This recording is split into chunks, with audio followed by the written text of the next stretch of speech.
How do you drive innovation and challenge the status quo? Welcome to the Immerse Catalyst series in partnership with Lloyds Bank. I'm your host, Izzy Obeng, CEO of Foundervine. And in this 4-part series, we will be bringing you incredible founders who are defying the odds and shaping their industries in different ways. We'll be talking about the highs, the lows, the challenges, and that thing that keeps them driving forward. This week's guest is Czech Warner, co-founder and partner at Ada Ventures. Ada Ventures is an inclusive venture firm that has recently closed their second fund at 36 million. They aim to invest in breakthrough ideas within overlooked markets. I have a very wonderful guest with me today. Czech Warner, you are the co-founder of Ada Ventures, a venture capital firm that is on a mission to invest in underrepresented founders and overlooked markets. I hope this isn't embarrassing, but I think, you are one of the most incredible people I've met working in the venture space. You are a pioneer and in a very short amount of time have built a platform that has not only invested in founders who are, often, like you've mentioned, overlooked, but also supported the next generation of potential fund managers through your Ada's Angel program. So I would love to hear more about you. Can you give us a bit of an intro into Ada Ventures, what you do and what you invest in?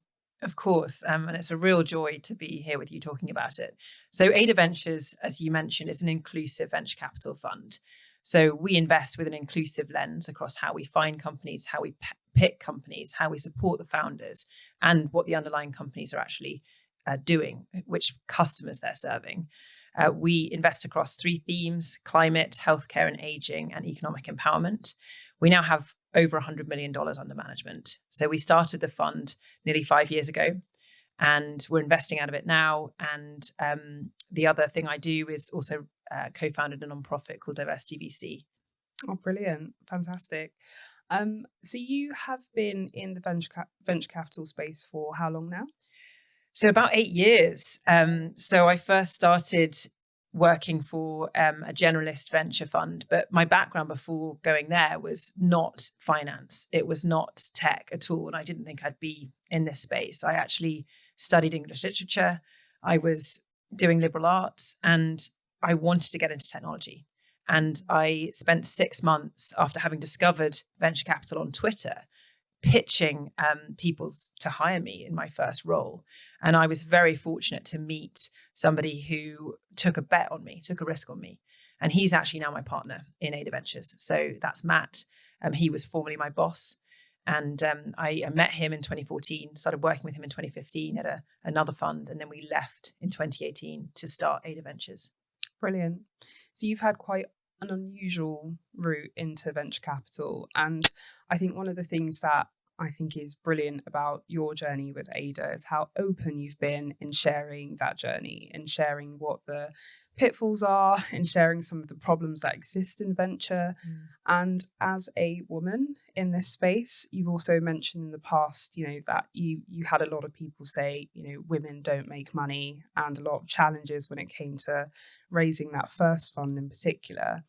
It'd be great to hear more about that journey from your perspective. What was it like and what were some of the challenges along the way? Yeah. Well, when I first joined the venture industry, I was pretty horrified. I joined a venture capital fund where there was an investment team of 35 white men. There were 17 white male partners.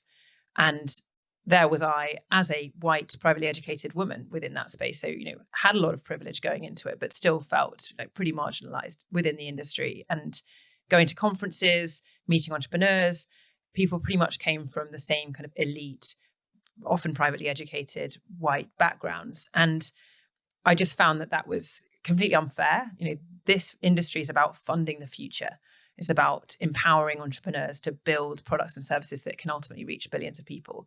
And the fact that the industry who was funding it was, we did a study with Diversity VC. It looked at investment committees. 85% of investment committees were all male. 2/3 of funds had no women on the investment team at all, not to mention other forms of diversity. So that was a real challenge in terms of starting my career and thinking, can I thrive in this? Ultimately, that led me to co-founding Diversity VC, and we did a lot of work on creating an internship program called Future VC to get people into the industry who come from different backgrounds. And that's become really successful. It's now across 3 continents globally. And we have done a lot of other work to sort of transform the industry. But I think another challenge I had was when deciding to leave and start my own firm. What happens in venture is that you have to go and raise money before you can close a fund, if that makes sense. So we spent 18 months fundraising, and that meant that there was no salary. I had no guarantee this was going to work for 18 months, and got a huge number of no's, hundreds and hundreds and hundreds of no's, flying all over the world trying to convince people that an inclusive venture capital fund could make money. And as you say, we got a lot of comments like, women can't make money. This is a philanthropic endeavor. It's not actually about commercial returns, which was completely wrong. It's not what we were doing. But trying to thrive through all those rejections was tough. But ultimately, we ended up finally closing the fund in December 2019. And I feel now so incredibly lucky to be living the dream that I had for so long. Amazing. And I probably quite a few people think this, quite a lot of people think when they come to venture capital, what is it? What does anything mean? It feels like quite a closed industry. It feels like, as you've said, quite similar people with similar backgrounds, and people kind of investing in sectors and areas that they understand, which often means that founders who are from less traditional backgrounds and markets that aren't as obvious but still really high potential get overlooked. You have really intentionally tried to kind of cut across that and build something that has both inclusion at the heart of it, but also needs to make returns for your limited partners. Can you just talk about what that journey is like, of how you balance those two things, which might to some people feel quite conflicting? Yeah, look, I don't see it as a conflict at all, because I actually think if you look at the markets that are untapped, they are often the markets that you're talking about. The world is 7 billion people. There are so many problems to be solved in that world of 7 billion people. And at the moment, venture capital is such a tiny subset of the population, the people who allocate capital. And if we can just open that up, I think it makes the pie bigger for everyone. There was this book recently that came out called The Power Law, and it looked at if we could tackle the lack of diversity and inclusion in venture capital just in the US, it would add 2% to US GDP, which would be 460 billion. So there is so much value to be captured in venture capital if we just open it up and if we're just more inclusive about it, frankly. For example, what we did with Ada was we understood that we didn't have a perspective on a lot of the underlying business ideas that probably would make money. We are 2 white, privately educated people. We aren't necessarily going to understand many of those underlying markets. And so what we did was we designed a scout network back in 2018. We took 13 people initially who were leaders of underrepresented communities. And by having relationships with those people, which were equitable, we paid them an upfront cash fee and a share of the profit if we made an investment. That enabled us to see different kinds of ideas and, more fundamentally, to understand the underlying problems that those entrepreneurs were solving. And we've actually made a third of the investments in Fund 1 through that Scout network. So it's given us this really broad lens to look at business ideas. And I think that is what's leading to generating fantastic returns, because Fund 1 is performing really well. And now we have a second fund. So that's a good validation from the market that actually this strategy is generating both positive societal impact and returns. Brilliant. And you've had this commitment to, supporting founders who would struggle elsewhere to get the support that they needed. It'd be great to hear about some of those founders and the businesses that they're building. Yeah, so we have these sort of 2 lenses, one of which is we want to fund founders who come from anywhere. And the other one is we want to fund founders who are building products and services for underserved or unserved underlying customers. So one example, which actually came through our first angel program, is a company called Spoke. What Spoke do is they design mental health support for young urban men, often who don't identify with the likes of Calm and Headspace, and it doesn't really speak to them. They have designed a type of music which is like meditation. So it addresses anxiety, it reduces depression, and it engages young men. And that is a completely unserved market. And they've got incredible metrics of retention and usage. Still very early days, but Ariana's insight about what this underlying customer really was lacking was what really excited us about that business. Another example is a company called Organize, which is building a workers' rights network for people who are on often pretty low salaries. So people who work as warehouse workers or shop floor workers, they don't have much ability to advocate for better rights at work. And so Organize has built a sort of LinkedIn pseudo-anonymized network so that they can come together and campaign for better rights at work. Brilliant. And you probably have thousands of founders pitch to you with brilliant ideas like that. How do you actually make investment decisions? It's one of the hardest parts of this job, that there are so many entrepreneurs that you could be funding, and you just have to say no. We have 30 slots in each fund, so the bar is extremely high. What we have done is we've concentrated on 3 themes that we think are going to be really generative of value over the next 10 years. The climate, healthcare and aging theme, and then economic empowerment theme. So that helps.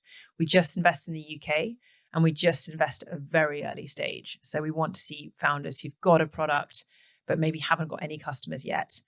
And we have a systematic checklist, actually. That's how we make decisions, because we want to ensure that we are not subject to bias as much as possible. And by having checklists, it's been shown across lots of different industries that mitigates bias. So we look for things like, is this a growing market? Is the product unique, defensible? Does this founder have a special insight?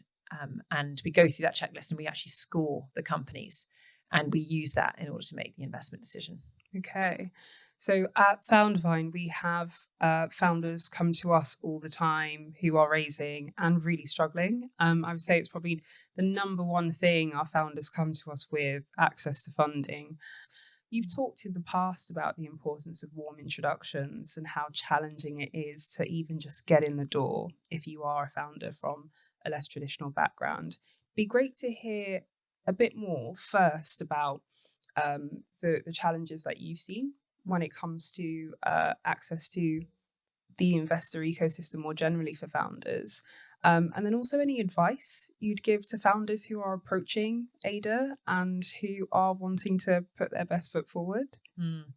Yeah, it's a huge problem still in the industry. And you'll see so many funds say, you need a warm introduction to speak to us, i.e. you need to find someone in our network, befriend them, contact them, somehow hack your way to speak to them, and then get them to introduce you, which I think is just a terrible business decision, frankly, of those funds to say that. At Ada, everyone can apply just online, and everyone's pitch deck gets looked at. We know that you're 13 times more likely to get investment if you have a warm introduction. So the leg up that gives you, if you have a network that already is connected with venture capital, is enormous. So if we're serious about trying to tackle the lack of inclusion in venture, we need to address this warm introduction problem. We also at Ada have a method which is open venture. We really don't like the fact that venture is such a black box. It's so difficult to understand how to become investable, what you need to do. So we've published a whole lot of blogs about what our seed investing framework is, how we score companies, what we're looking for. We have a lot of information on our website. So I guess my first tip would be just digest as much information as you possibly can beforehand of what we've written. I think the second thing is, the reason we have the scouts is to reverse the warm introduction problem. So by building these conduits into communities that wouldn't typically have a relationship with venture, we're sort of flipping that on its head. So if these founders can be involved in one of those communities, speak to one of the scouts, they can give you a really good sense of what sorts of tweaks or changes to make to pitch decks, or how to frame the message to make it really investable. I think one final thing is, quite often we speak to founders and we just can't see the 10 or 100x value capture opportunity. So venture is a very strange industry in that it's about the power law. So you have about, say, 3 out of 30 of the companies you invest in that ultimately generate all of the returns. So what we need to see whenever we make an investment is the opportunity for that company to go on and make incredible upside, incredible amounts of returns. And quite often we'll see business plans that just don't have a big enough market size, don't have an opportunity to generate that type of power law return. So that's fine, but that's not the right product then for venture. So I'd ask the founders to think about, is your business right for venture? If it is, you need to tell the story about how you're going to generate those really huge returns. And you are running a venture firm, and you are in quite a kind of small, kind of closed ecosystem, as we've mentioned. Do you see your peers following suit? Over the last few years, have you seen a genuine shift in the industry where more and more firms are genuinely, authentically pursuing inclusion, maybe taking your lead in terms of also supporting the next generation of fund managers? Yeah, I think so. I'm very optimistic. I think as you have to be in venture, and I think that there has been a real shift. So we set up Diversity VC in 2015, and the idea of Diversity VC was to be a industry advocacy body, a non-profit that would be neutral and would really help venture firms to embed inclusion in their practices. And a number of funds have signed up, have done work with us, have taken on future VC interns, have become certified under the Diversity VC standard, which is this certification that we designed. And I think that has led to really meaningful change in the industry. However, it's just not enough. I mean, I'm so impatient. The change is just not happening fast enough. And I think until we change who funds the venture funds, the structure, the systemic inequities that really exist, it's going to be slow. And I'm not really prepared to just wait. You were sort of navigating an industry that is notorious for being quite closed. You didn't have the relationships, you didn't have the network, and you were just figuring it out. And I think that a lot of people listening to this might not actually realize just how much of maybe an outsider you were into the industry when you first joined it.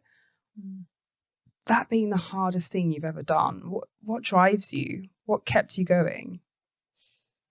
I think a couple of things. One of them was a partnership. And for me, when I first started working with Matt, I felt, wow, I could really do something for the next 20 years with this person. The second thing was the mission. And my mission in life has always been, for whatever reason, I'm not really sure why, but it comes back to fairness. And it comes back to wanting to make change, to remove barriers to people who are facing barriers to accessing opportunities. And I felt, and I still feel with Ada, that is such a high leverage way to deliver on that mission. So at the lowest times, when we had so many rejections, we thought we weren't going to get there. When we were in our overdrafts, Matt was remortgaging his house. Our families were saying, what on earth are you doing? We just went back to that mission. And I think there were times when I was really low and Matt was actually more buoyant. And there were other times when I was, more positive and Matt was low, and we kind of helped each other through that. As you say, we documented it. We've made a film, which is on our website, which you can see, which is quite funny now looking back, but it was a real struggle. I will say though, that we also came at it with huge privilege. I'd been privately educated. I'd been at Cambridge. I was a white woman. In many ways, I fit in the space. I was very normative, as was Matt. And one of the things I wrote about when we closed the fund was privilege, and how much privilege and compounding privilege went into the opportunity to raise a fund. And that drives me now with Ada to change that, because it shouldn't be the case. And to call out your privilege is a really powerful thing. Not many people do it. And I think one of the things that I find challenging sometimes is trying to convince individuals who aren't already kind of bought in to inclusion about the importance of diversifying their organizations or kind of being an ally to people in this space. It's something that seems like it comes a bit more naturally, that understanding to you and Matt. But, you know, as a white middle class woman with a private school background, what would you say about the journey that people with similar backgrounds to you can take towards not only immersing themselves in the issues, but actively saying, I'm going to do something about this?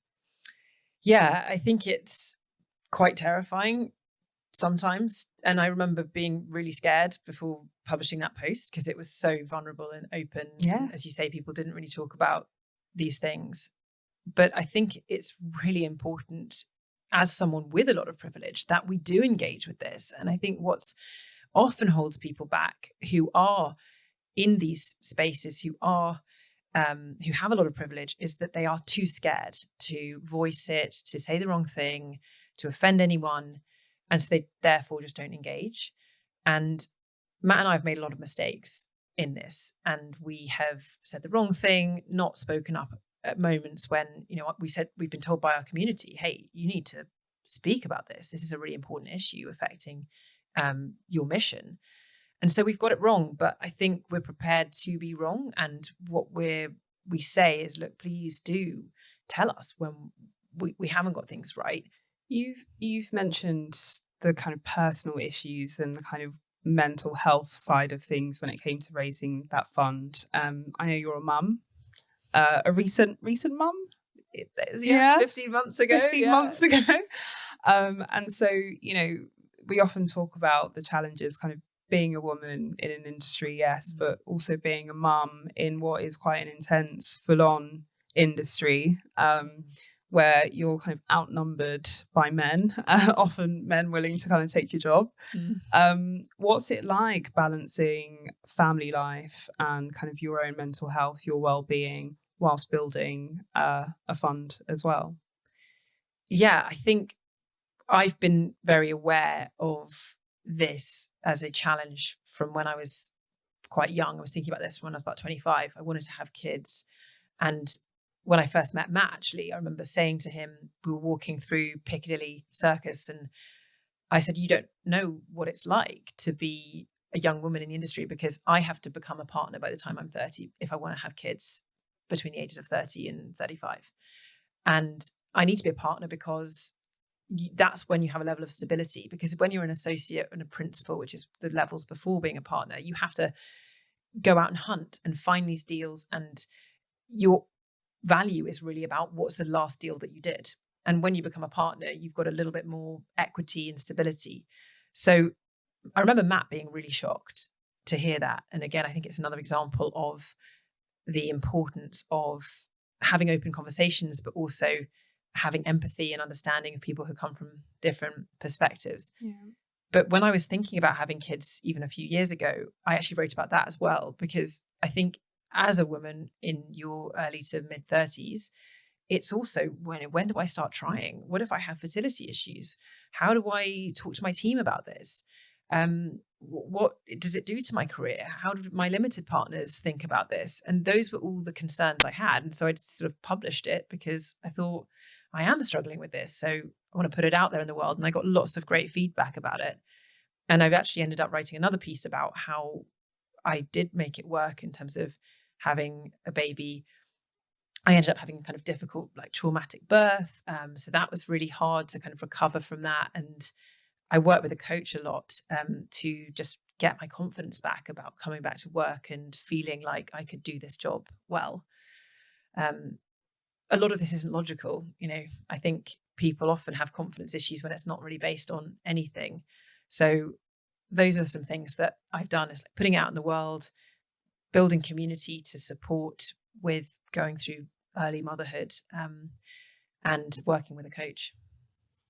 That's really powerful. On that note, it would be great to know over the last 8 years what your biggest lessons have been from being in this space and building what you've built. Yeah, I think the first one is the fear factor of starting something. Because when I talk to particularly people from underrepresented backgrounds, I think the thought of being an entrepreneur, they don't see themselves not necessarily as an entrepreneur because there's not as many role models. But I think it's so important to just start something small. And for me, the two things that gave me the confidence to start Ada were, one, finding a business partner that I really felt I could build something with for the next 20 years. Secondly, really having the mission of something I cared about so, so deeply. But thirdly, having started Diversity VC, which began as literally screenshotting pictures of team pages of venture funds. That was the first thing that Diversity VC was. It was a PowerPoint presentation, and it was at the side of the desk. It was something I was doing as a side project. And then over time, step by step, gradually, it became an organization. And I think that built my confidence. And so I think for anyone listening to this who thinks, can I be an entrepreneur? Start small with something, do it as a side project initially, and then see how your confidence builds. And you can learn that actually you can do something amazing. So that's a big lesson that I learned is you start small and don't think too big. Otherwise, you might get sort of scared by it. But actually, you can do something if you take it step by step. I love that. And the journey with Foundervine has been very similar in terms of everything being a little rubbish in the beginning, but just running with it. Our first logo was made in PowerPoint. And, most of the events were just... we were just running on pure energy. There was like no budget, and you just keep going and build momentum, don't you? What would you say has been your career highlight? I was thinking about this because you sent me this question, and I think it has to be closing that first fund, because I don't think I can even really remember the level of uncertainty that existed even before we closed that first fund. Because before we closed it, we had no salary, we had no income, we had no certainty it was going to happen. And that was in December 2019. We all know what happened in March 2020, or what was actually happening in December 2019 with COVID. And I think if we hadn't closed the fund at that time, who knows what would have happened? We may not ever have had a fund. So that moment, we closed the fund and we announced and launched it at TechCrunch Disrupt in Berlin. And it was just an incredible moment. The other thing that is an ongoing highlight is meeting people who've come through the Future VC program. I meet people in my day-to-day work and they say, I'm in venture because of the Future VC program that was started by Diversity VC. And that gives me so much satisfaction and joy to see people who wouldn't be in that space, actually in that space because of something that we've created. So Czech, we've talked about the journey that venture capital has been on in terms of becoming more inclusive. How do you see that journey continuing? What do you hope for moving forward? Yeah, I think there has been various different approaches to making venture more inclusive. And one type of approach is just to say we're only investing in a certain type of founder. We're only investing in female founders. We're only investing in Muslim founders, whatever it might be. We at Ada have taken a different approach. We've taken this approach of building the infrastructure of inclusion throughout, pipeline picking, people, and purpose, which is the 4 areas. And we've embedded lots of different modules within those areas. There's 16 different things that we do differently across those areas to ensure that we are being as inclusive as possible. And that's resulted in our portfolio being 15 times more diverse than the average UK venture fund. So I think that idea of an inclusive infrastructure venture fund, I'm excited about more funds adopting.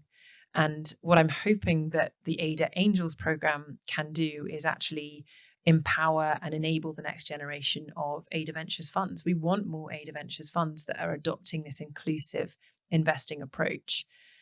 More broadly, I think it is going to be critical that all funds think about and embed inclusion within their processes. And it doesn't become a kind of niche that's over here. It becomes something that is the default that every fund adopts.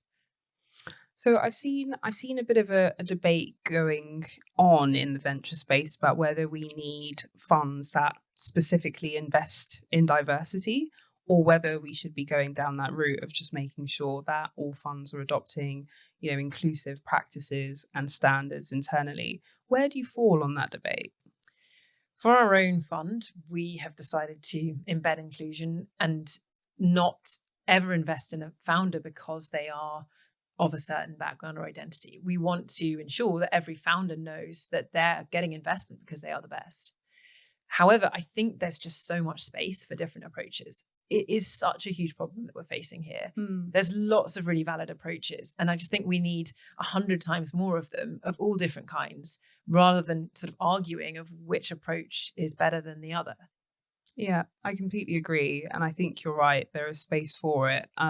As a founder, I wouldn't ever want to be selected for my diversity. I want to be selected because I'm building an incredible business, and the firm has recognized that there are challenges towards me, getting it out there. And so the approach Ada has taken, I think, is absolutely brilliant. And I'm really, really curious to know, what do the next 10 years look like? What does the road ahead look like for Ada Ventures?